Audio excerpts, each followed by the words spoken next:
Everyone, namaskara. I think we should wait for a few minutes for those who have gone for coffee. Anyway, let's start. As already told, we are here to discuss two very fascinating books. One on Atal Bihari Vajpayee by Sagarika Ghose, and another on Devegowda by Sugata Srinivasaraju. Now, let me tell you at the outset, we are not here making a comparative study of the two leaders. That will be unfair for both of them. We are basically taking the two books independently. And both the books are extremely well researched, and both have put in enormous amount of hard work and interviewed hundreds of people. And there are a lot of facts they have gone through. It's a very well researched, empirically driven books. So we are going to be in for a real fascinating discussion on these two authors, which will take us through the politics of Karnataka and as well as the politics of at the national level, probably in the last 3 decades or so. So what we will do is firstly some ground rules. Because let me start with Sagarika. Please tell us in about 5 minutes, what are the salient points of Atal Bihari Vajpayee as a leader? And what made you to write about him? You're obviously, you found him an extremely fascinating subject. And so tell the audience, what are the characteristic traits of this great leader, who's a bundle of contradictions? Thanks a lot, Ravi, and thank you so much. Namaskara, Mysuru. It's delightful to be here. I adore Mysuru. I particularly like all the lovely saris that I see all the ladies wearing. So it's wonderful to be here.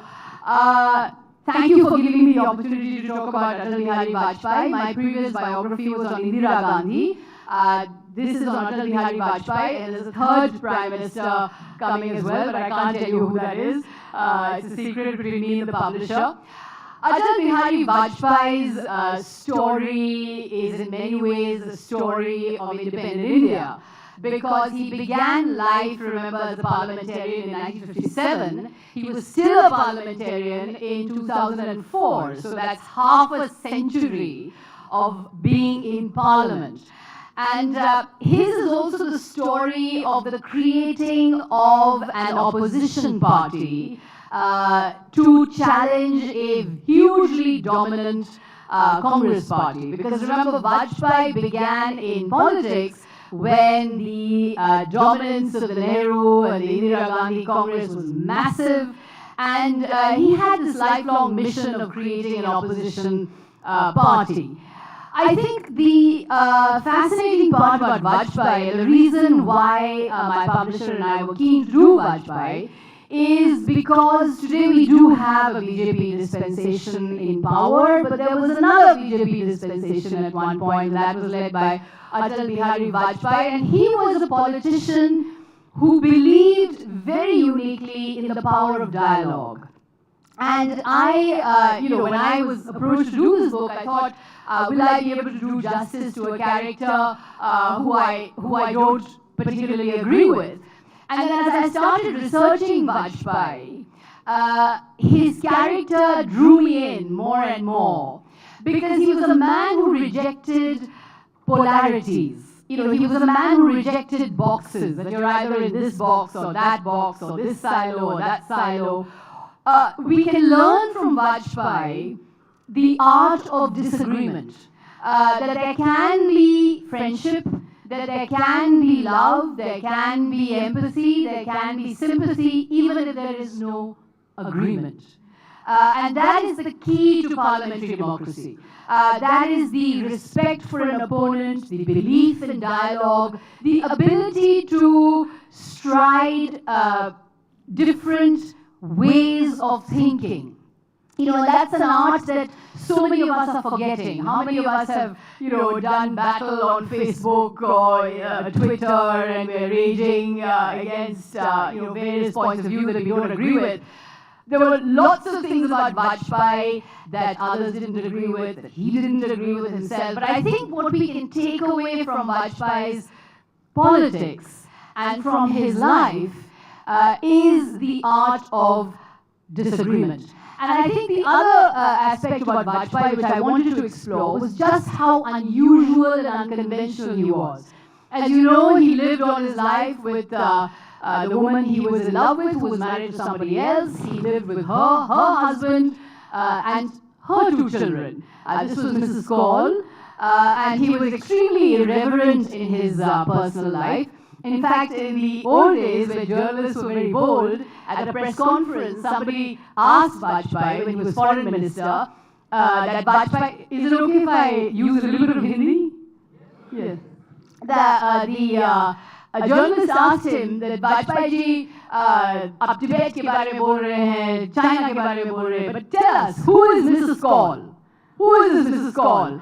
And so Vajpayee thought for a while and said, Kashmir जैसा मामला है. So that was Vajpayee for you. He used humor, he used his own joie de vivre to break down relations with the adversary and to actually make a point with his own party. There was a dinner which he was having with his party colleagues, and one of his party colleagues said at this dinner that, Nanaji Deshmukh mere sapne mein aaye hain. He has come in my dream and has told me not to eat chicken. So Vajpayee turned around at that point and said, sorry, Deen Dayal Upadhyay ji mere sapne mein aaye hain and has told me not to eat chicken. So Vajpayee turned around and said, itne bade aadmi aapke sapne mein aate hain and all he says is don't eat chicken.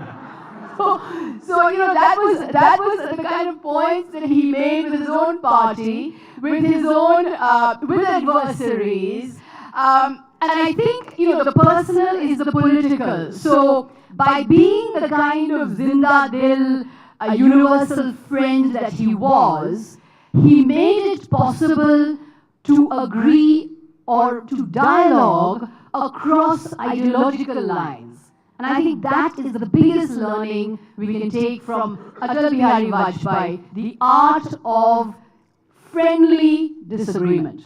Yeah, thank you, Sagarika. That was a wonderful start.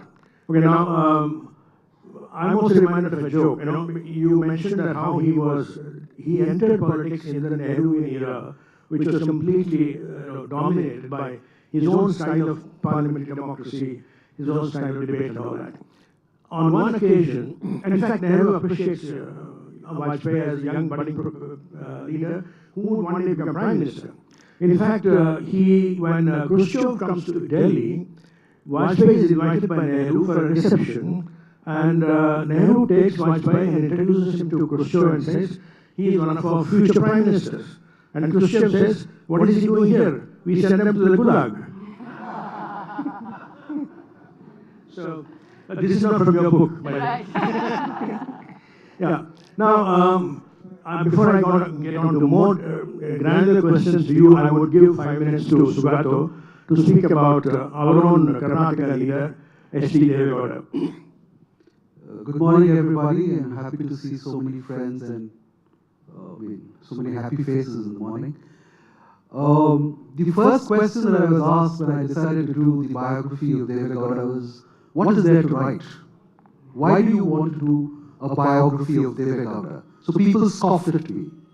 And then, when my book was out and it was 600 pages huge, people said, oh, this is a rehabilitation of the legacy of Devegowda. So then I was really happy because at least people were acknowledging that he had a legacy. And never mind whether I was rehabilitating it or not, people were acknowledging that he had a legacy. So this morning when I was having breakfast, there was another fellow writer who was sitting at our table, and he is working on Tipu Sultan, another son of Mysore. And Devegowda is also the son of Mysore because he was in the old Mysore region. And he said, isn't your Devegowda a bit like Tipu Sultan? I was really, that was a fascinating line that he brought to my attention this morning. And I said, yes, much misunderstood, much maligned, much misinterpreted, and that was Devegowda. So why did I decide to do a biography of Devegowda? Is because, I've been a journalist for 25 years, working for national media, local media, everywhere.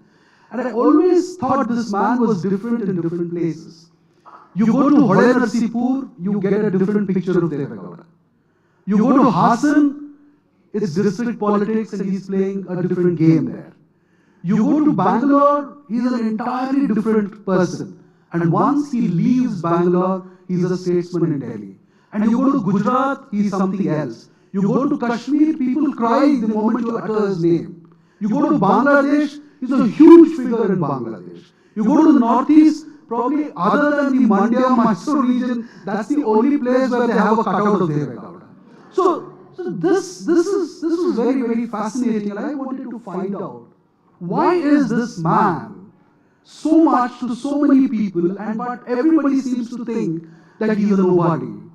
And you should remember, the other reason which propelled me to take up this biographical work is people were saying when Modi became the Prime Minister that he's the first OBC Prime Minister, he's that, he's this. See, we forgot to celebrate Devegowda because Devegowda was India's first Shudra Prime Minister.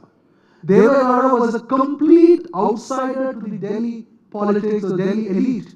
He was not Anglophone elite, he was not Hindi elite, he had no cultural capital, he had no social capital, and so people were obsessed with what he wore and what he ate and how he spoke his English.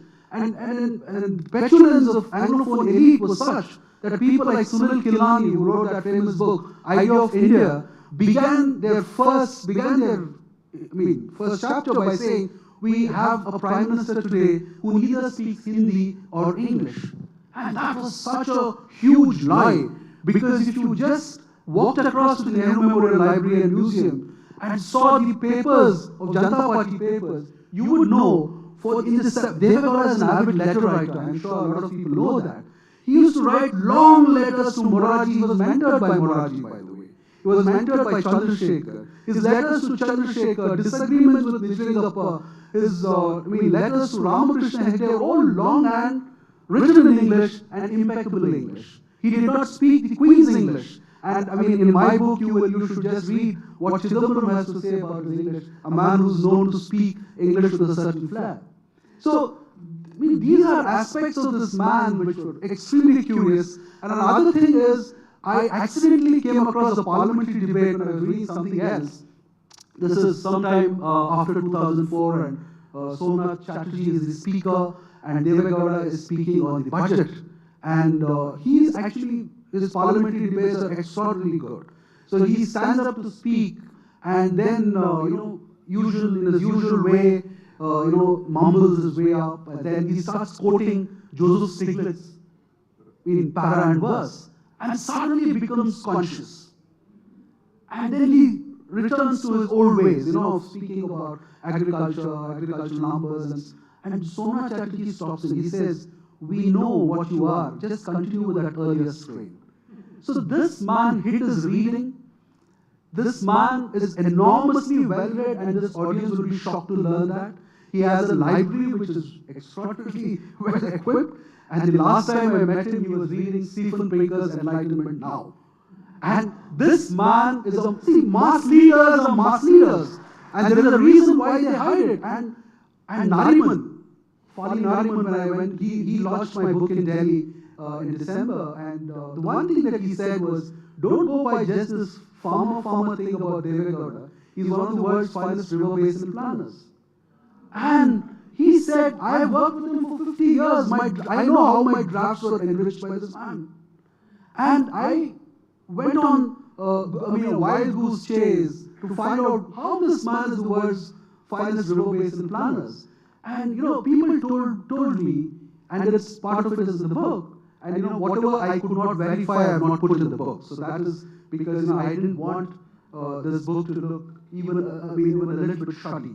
So, but people told me that you give him a river basin plan, and you tell him, please tell us how many cusecs of water should exist at what time of the year. And he'll tell you in 24 hours exactly the mathematical number. And then I went back to Devegowda, who obviously is an extremely democratic guy, and he was initially reluctant to give me interviews because he said, You are another English journalist, you write whatever you are, I've been maligned by many people, this will not damage me.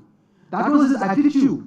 And then slowly he started opening up. And I asked this question, how do you do this? Because that is how he changed the politics of Bangladesh, the Faraka Treaty, and how that treaty had not been signed for 30 years.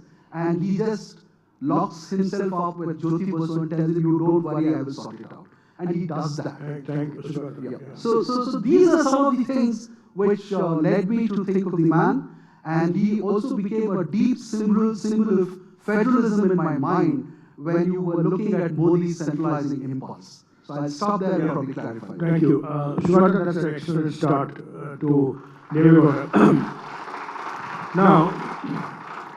Now, let's get down to the brass tacks. I want you to focus a little bit about three important relationships that Atal Bihari Vajpayee had in his life. Firstly with RSS, secondly with Advani, and thirdly with Modi, if I may say so. I mean, ये जनहित में जारी है ये सूचना. We will not get into too much of current politics. So I think those are extremely important questions. And just as when Sugata was talking, I was realizing that what we were talking earlier in the break as well, is that since we're both journalists, we often come to our subject with a kind of label wall.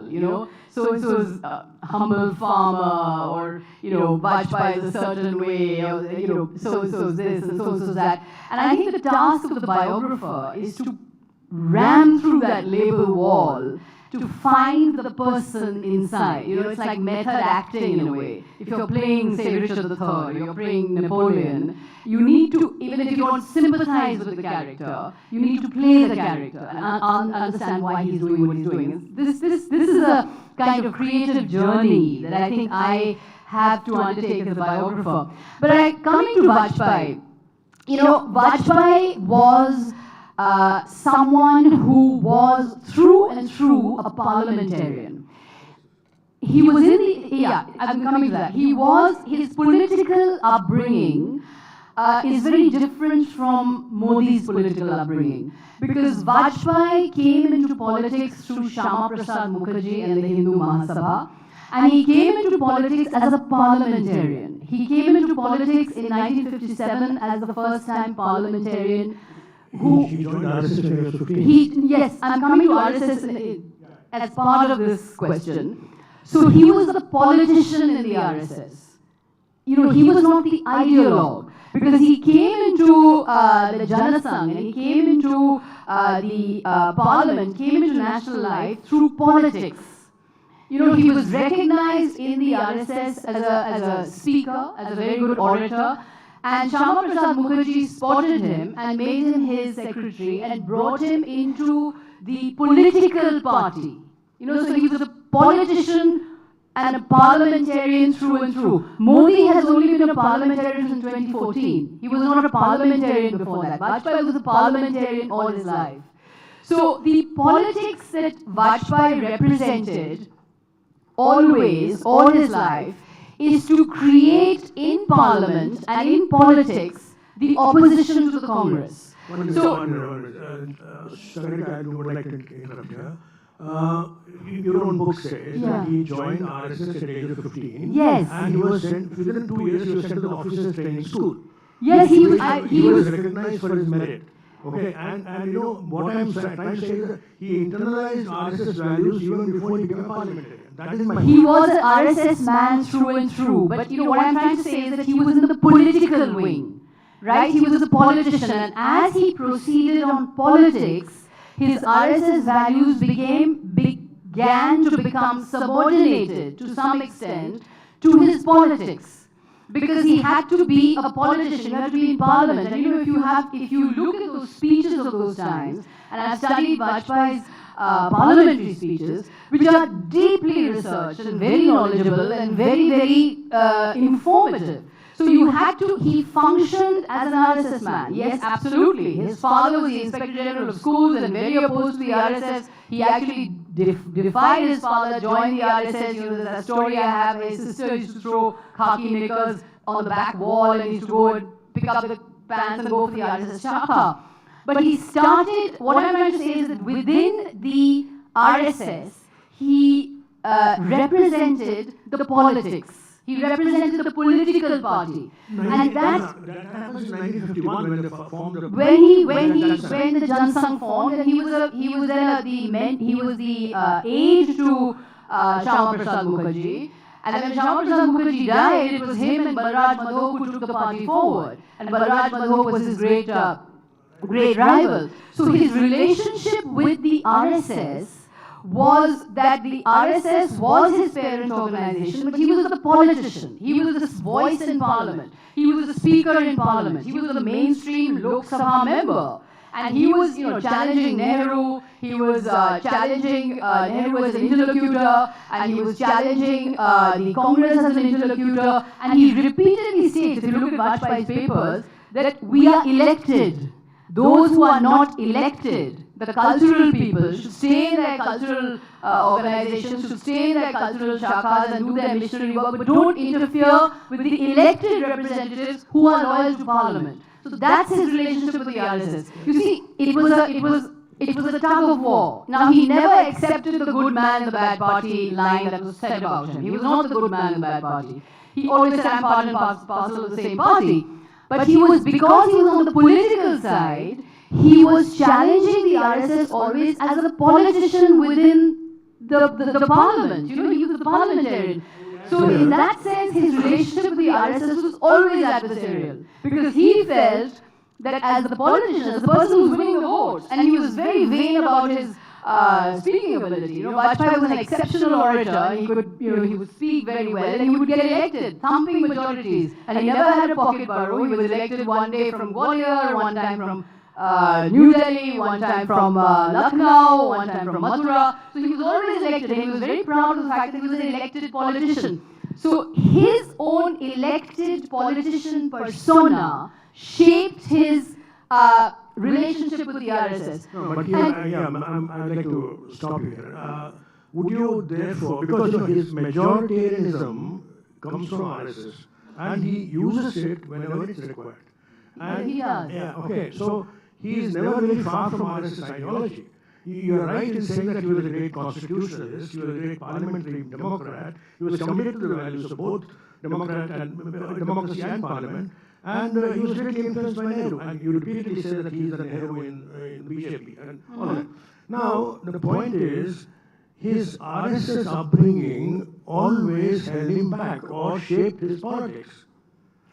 See, I would contest that, because I think Vajpayee started out in the RSS but evolved over time very greatly. He grew out completely of his ideological moorings. If you look at Vajpayee's government from 1999 to 2004, he was being relentlessly attacked by who? By the RSS. It was the Swadeshi Jagran Manch, it was the Bharatiya Mazdoor Sangh, it was the VHP, it was the Bajrang Dal. They were all hammer and tongs going at Vajpayee.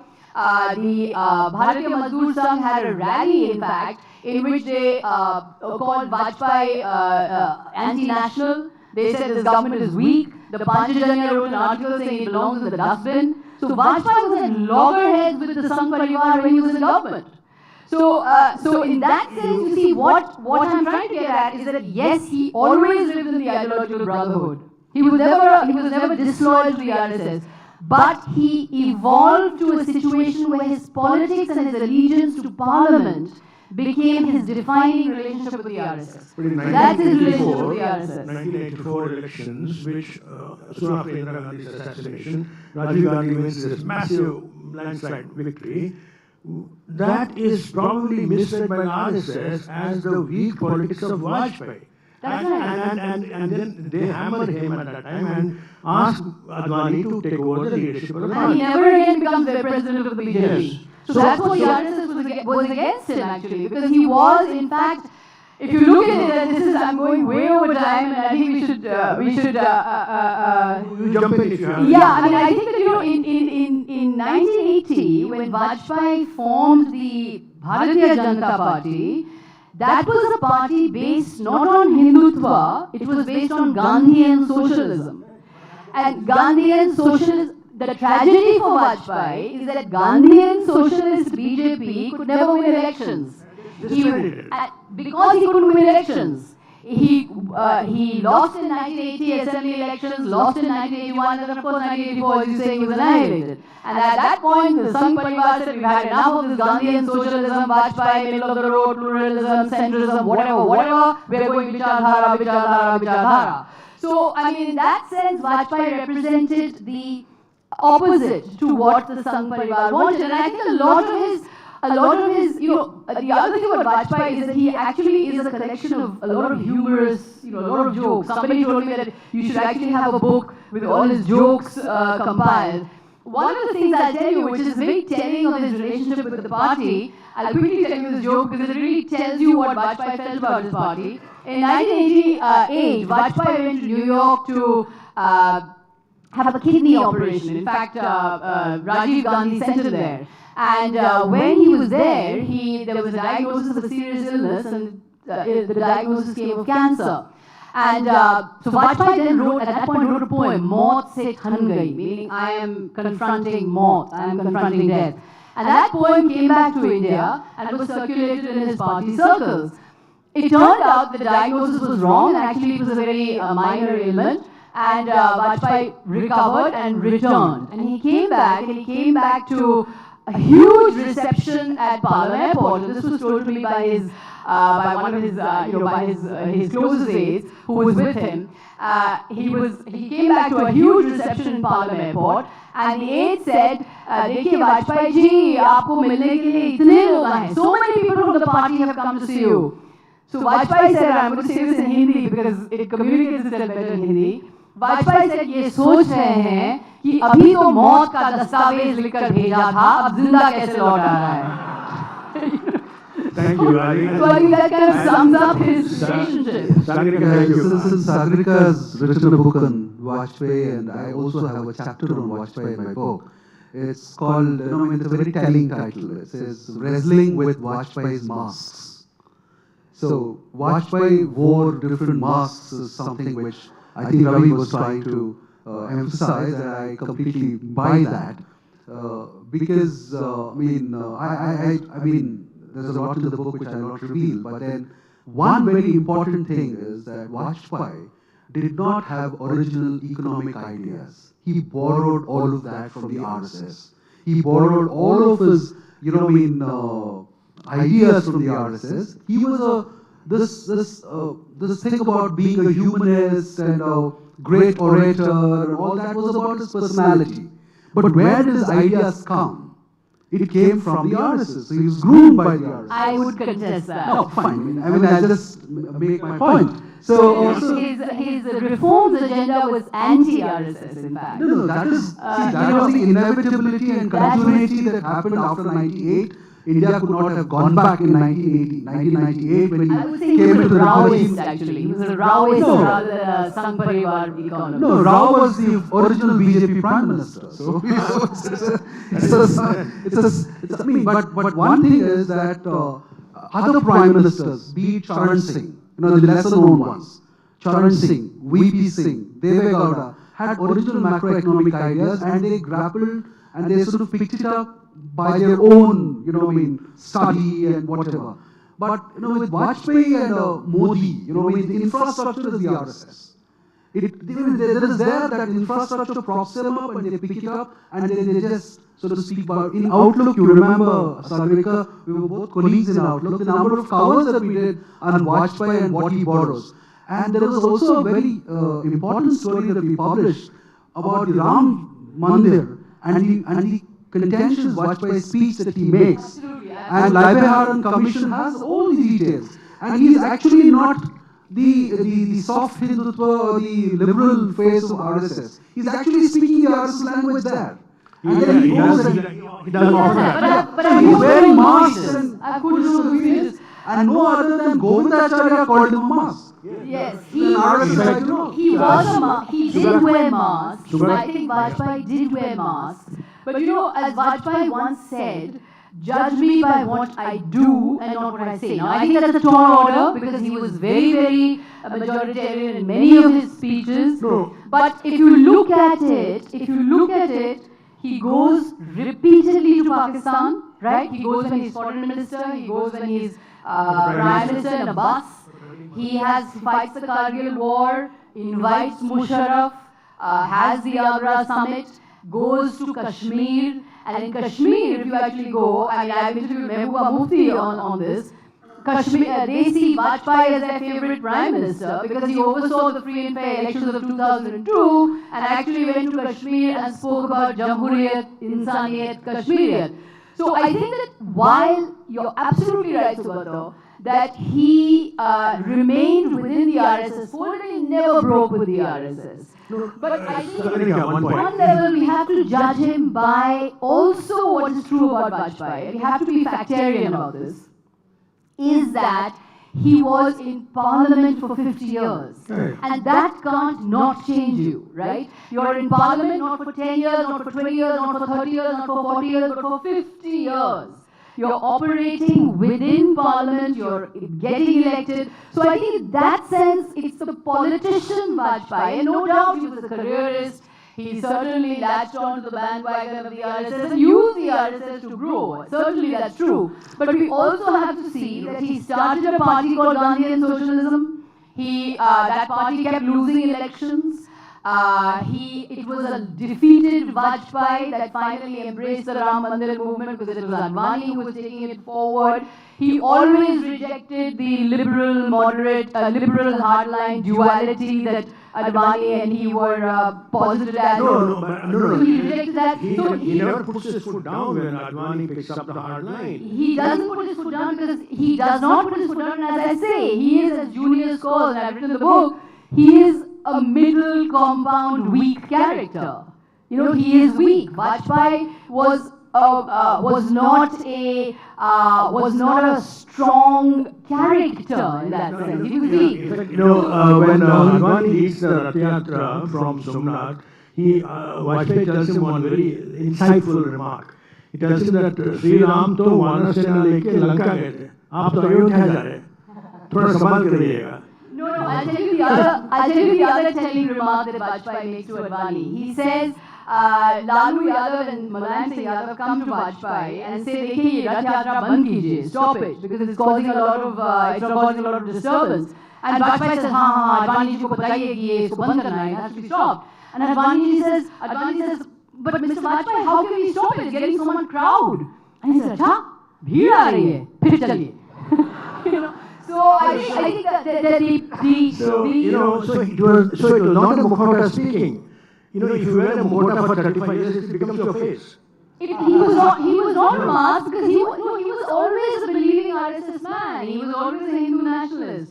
But we can't take away from Vajpayee, as I keep repeating, the fact that he spent 50 years in Parliament, he tried to create a party called Gandhian Socialism, he tried to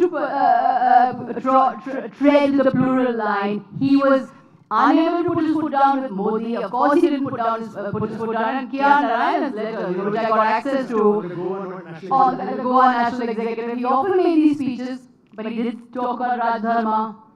He did make a speech about, we have to take everybody along. So I think what we're looking at is the writer Junius, the 14th century writer Junius, talks about the middle compound character. The middle compound character is someone who realizes his flaws but can't do anything about it. And that's how I define Vajpayee. You always call him a political centrist.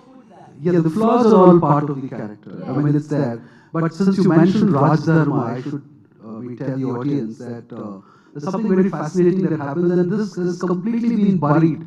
It's part of the Vajpayee papers, and it's funny that it is not out and nobody's ever discussed it. And in 2002, when Deve Gowda has lost his election in 99, he's re-elected, by-election from Kanakpura, he goes to Delhi, and the riots break out in Godhra. So Deve Gowda has his SPG even then. So with his SPG, he rushes to Gujarat. Because, I mean, there's a completely different chapter in this book, why Gujarat is so important to him. It's the Patel and Morarji connection that he has. So he rushes there. He stays in the Muslim camps of Godhra and writes a letter a day to Vajpayee. This is all in the Vajpayee papers. And he's first to characterize whatever has now become familiar to us about Godhra and the chief minister who was presiding over that and all that, the very telling phrases. And he tells him that you should caution him. And what kind of a person are you? We have been friends. See, Vajpayee and Deve Gowda were friends from the Janata Party days. And when Janata Party campaigns were happening in Karnataka, Deve Gowda, please remember, was a far bigger leader than Vajpayee. Because he was the great opposition leader to Devaraj, he was much more popular here. So only after Deve Gowda introduced Vajpayee would people listen to Vajpayee. He was much bigger than. So they have a friendship going. And he says, this is not what you should do. And he writes letters to them and he says he will not leak it. And he never leaks it. And these letters are there in my book. And you should read those letters for their... In 1996, after the fall of the 13-day government, Vajpayee actually quotes Deva Gowda, when he's being attacked by the opposition parties and being told that, you're a member of the RSS, and the RSS is this and RSS is that. And Vajpayee then quotes Deva Gowda to say that here is Mr. Deva Gowda, who is so secular, who is praising the RSS for its cultural services. And then he refutes in his that. response, Deva Gowda says, I wish I had taught my friend Vajpayee to read Kannada. So he says, he's quoting me completely. The repartee is fantastic in that parliamentary debate. No, because she said, Rajdharma, these letters, he keeps Vajpayee's conscience during the Godhra riots. And it's a result of that this Rajdharma that he preaches to Modi comes out. And there is a consequence for that as well. We need one more hour actually. I want you to come to his book. Sugata, let me talk a little bit about your hero. Okay, your protagonist. Please tell us about his relationships with, his fights with Ramakrishna Hegde, his relationship with BJP we have already covered, and his relationship with his son, particularly Kumar Swamy, because when he had that coalition government with Yadurappa, he enjoys his first 2.5 years, and when it is time to hand over power to Yadurappa, he reneges on it.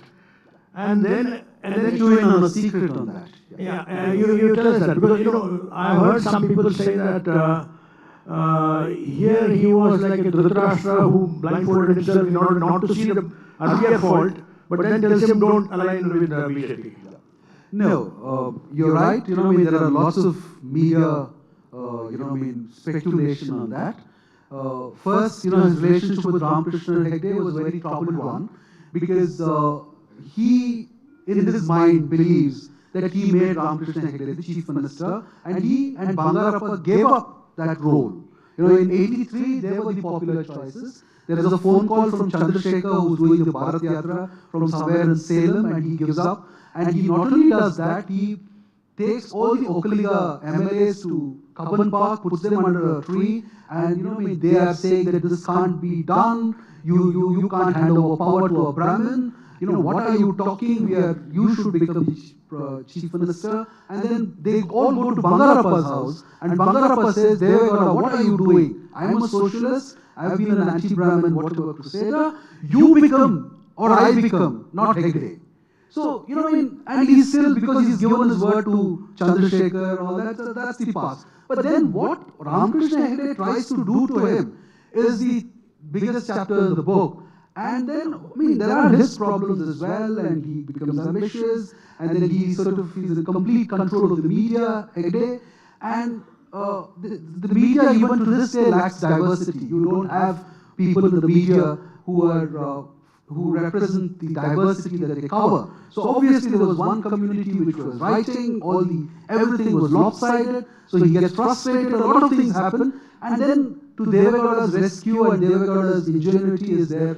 Subramaniam Swamy is there, he just passes on all the documents to Subramaniam Swamy, and Subramaniam Swamy completely outs Deve Gowda. So that's all there in the book, and then Ramakrishna Hegde does not fall because they have done this, but Ramakrishna Hegde falls because of the telephone tapping thing. And you all probably remember one page in the Express that day where, he's completely tapping Deve Gowda's conversation with Ajit Singh, and then he has to step down, and Rajiv Gandhi is Deve Gowda's closest friend, because Rajiv Gandhi and Ramakrishna Hegde don't get along because he thinks Ramakrishna Hegde is trying to be an opposition challenger to the prime ministerial chair. And Chandrasekhar is also not happy with it, therefore they are siding with Deve Gowda.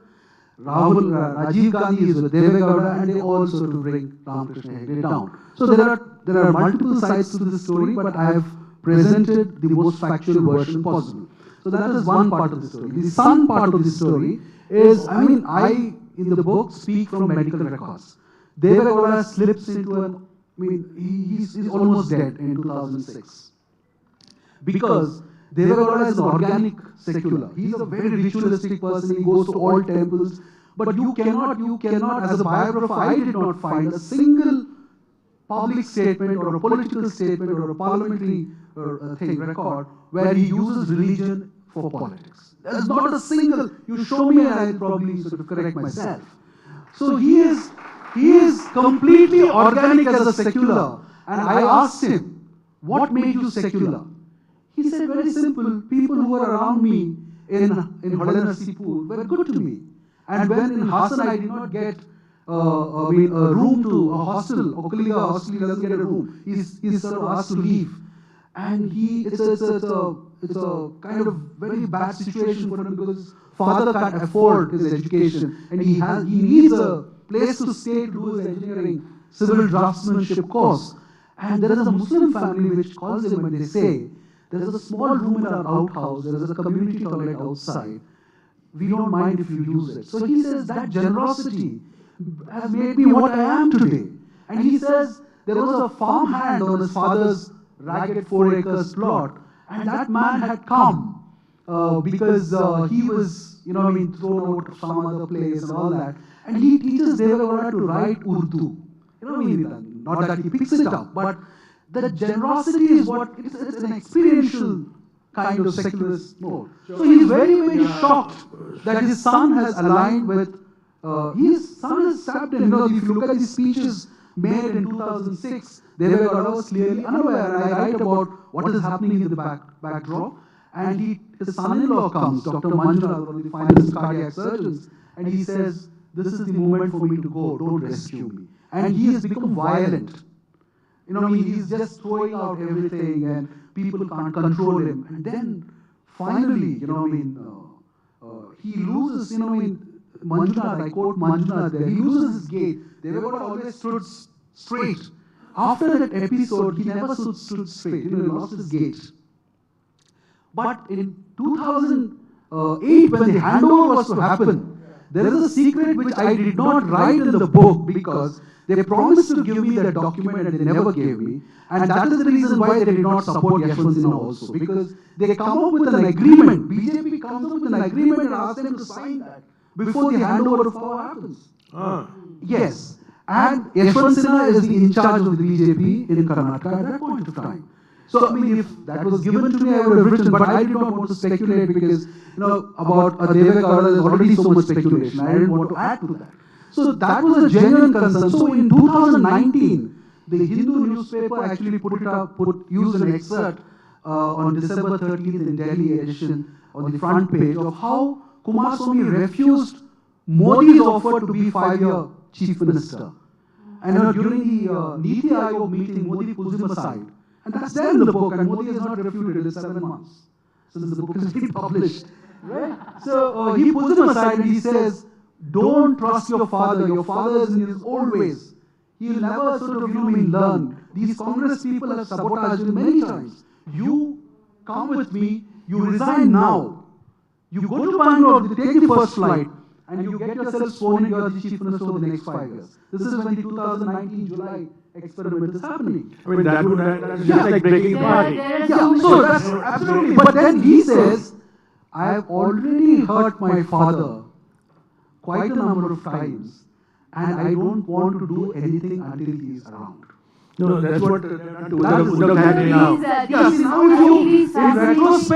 retrospect, you know the methods. What happened to Thackeray's, what has happened in Bihar and Nitish Kumar. I think if we just come back to the vignettes about these particular people rather than get lost in the politics, I think that, you know, they are politics. I know, but they are politics. But I think that, you know, there are so many shades to both of these characters that I think that it would, you know, you really need to come to grips with the people they were. You know, for example, when a partyman once asked Vajpayee why he was wearing a sherwani, he said, "मैं देश का गुलाम हूँ, वेश का नहीं." You know, so in that sense, it was like a kind of a statement about what he was.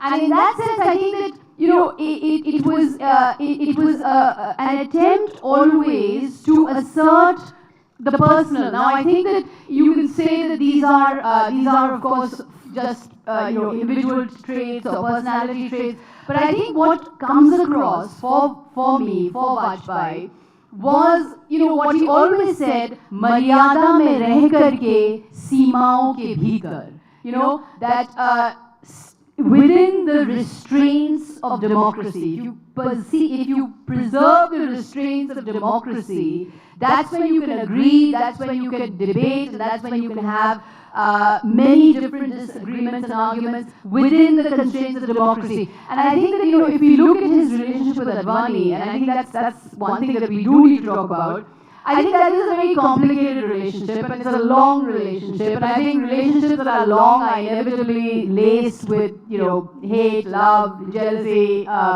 rivalry, all of that. But I think that, you know, I think that in some senses, if we look at the creation of a bipolar polity, now of course, you know, compromises were made with the Ram Mandir movement, compromises were made with accepting the Ram Mandir, you know, agitation and all of that, and Babri Masjid, of course.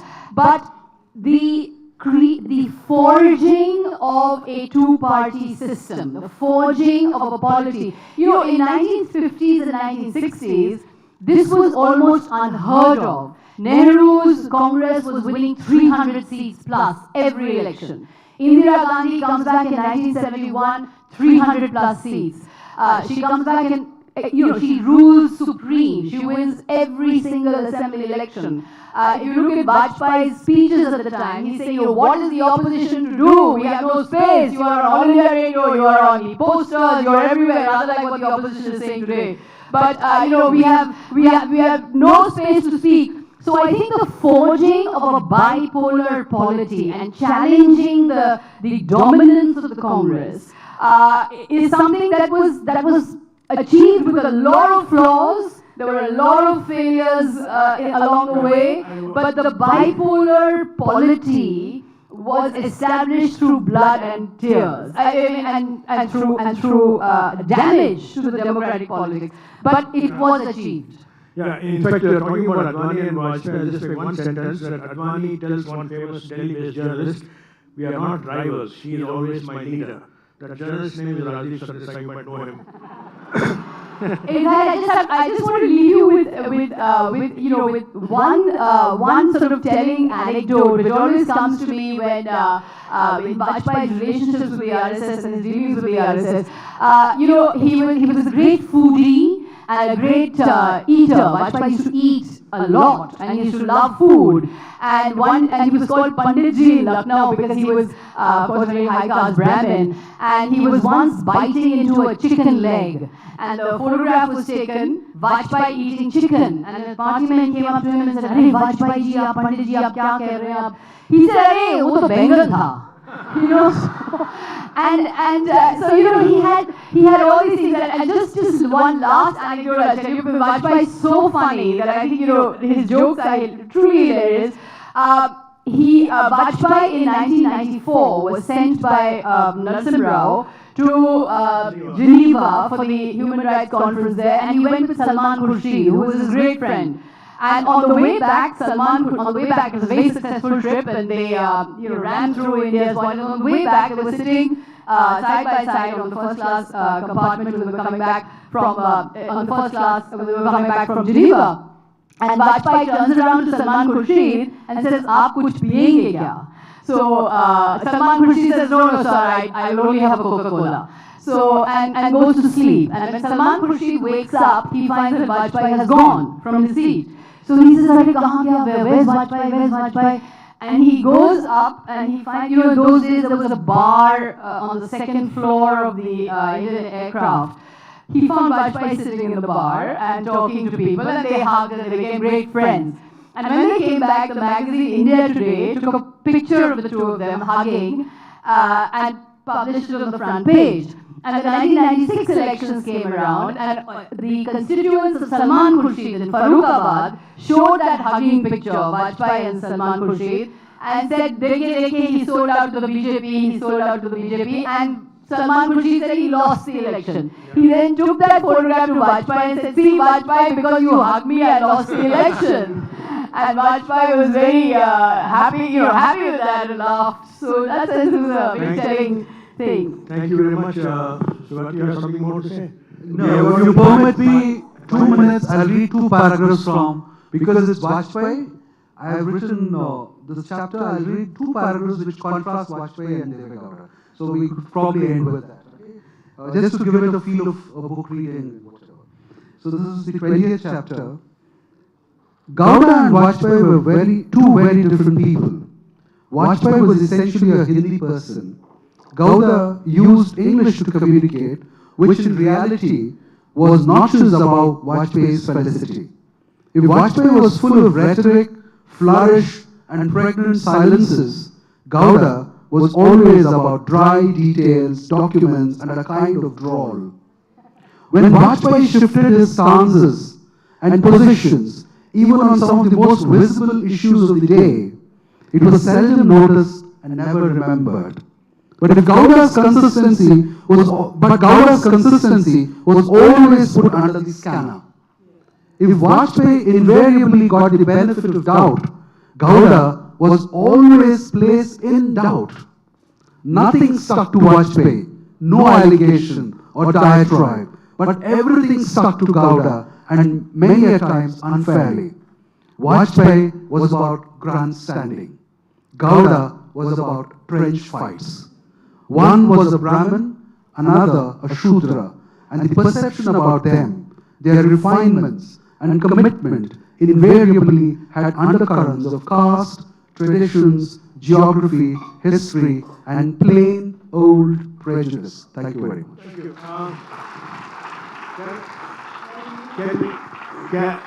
Can we take just one or two questions? If anybody has some interesting question, either to either of you. Yes. Yeah.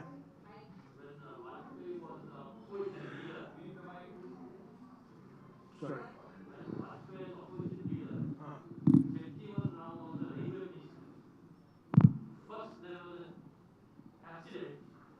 Vajpayee as opposition told him to resign. He didn't do. Second time accident, he also didn't resign. Then he said, when Jagjeevan Ram, railway minister, Jagjeevan छोड़ के राम करता जाना पड़ेगा. Then he resigned. I still remember that. Vajpayee had a great line with not only with Jagjeevan Ram but also with Y.B. Chavan. He used to say about Y.B. Chavan कि जो भी प्रधानमंत्री है, Y.B. Chavan wears the same dress. So when Nehru ji was Prime Minister, Y.B. Chavan was in a sherwani. When Shastri ji became Prime Minister, Y.B. Chavan took on the dhoti. Now that Indira Gandhi has become Prime Minister, what will Y.B. Chavan wear? Okay. There's one more. Can I ask a question? This is the second question I am asking, but if somebody else has a question, I'll sit down. Please go ahead. Okay. This is about Mr. Deve Gowda, and I think a question which is uppermost in many of our minds. This is during the time when one of them had to be chosen as the Chief Minister of Karnataka at the Legislative Assembly. And I believe that was a strong rumor at least that a section of people blocked the way of many MLAs who had to vote at that time, and they could not enter the Legislative Assembly. It was almost a kind of a siege. And it was then that the election took place and Mr. Deve Gowda was elected as the Chief Minister. This is something which is a very strong rumor that runs all around. I want you to tell me what exactly happened. No, it's the other way around. Biju Patnaik was the central observer. And they were all assembled in Vidhan Saudha to elect a new Chief Minister. And Hegde, it was Deve Gowda's victory. No MLA was outside. The chaos that was created was by people because of very other circumstances which I will come to. But all MLAs voted, Deve Gowda got the majority, and Deve Gowda, because Ramakrishna Hegde, until then, who was reluctant, just says, Chavi's J.H. Patel to contest, and ensures that he becomes the Deputy Chief Minister. So this is on record, because Biju Patnaik was the observer of the party, and Biju Patnaik is very angry because the previous day he has landed at the Bangalore airport and a journalist asks him a question, who is your Chief Minister? So he says, Deve Gowda is our natural choice. So Ramakrishna Hegde gets completely upset, goes to Biju Patnaik's room in the Windsor Manor and shouts at him. And then Biju Patnaik is so upset that he says, let there be polling, let there be voting. So everybody is assembled there, and when Biju Patnaik, after the voting has happened, and he leaves the Vidhan Saudha, the mistake that he does is that he does not brief the press. He's angry. He just goes away. And Deve Gowda is elected. He comes down. He's angry with the media. He does not brief them. He just goes away. He goes straight to the Raj Bhavan to get himself sworn in, because the tension is mounting, and the governor says, you just come and get yourself sworn in. There is nobody when he got sworn in. And people are confused, so there is rioting. So Biju Patnaik had a great role in Deve Gowda's life, because he proposes his name as Chief Minister, he also proposes his name as Prime Minister. So the rumor was there because the press that was writing was completely against Deve Gowda. Thank you for the clarification. Yeah. Questions, you can go to the author's lounge and ask them the questions. Yeah. We are totally out of time. The next panel has to start. Right? Thank you for rescuing us. I would just like to thank you all for a very fascinating discussion on the different facets of our two ex-prime ministers, which is very interesting. And I think in this world, we should learn the art of friendly disagreement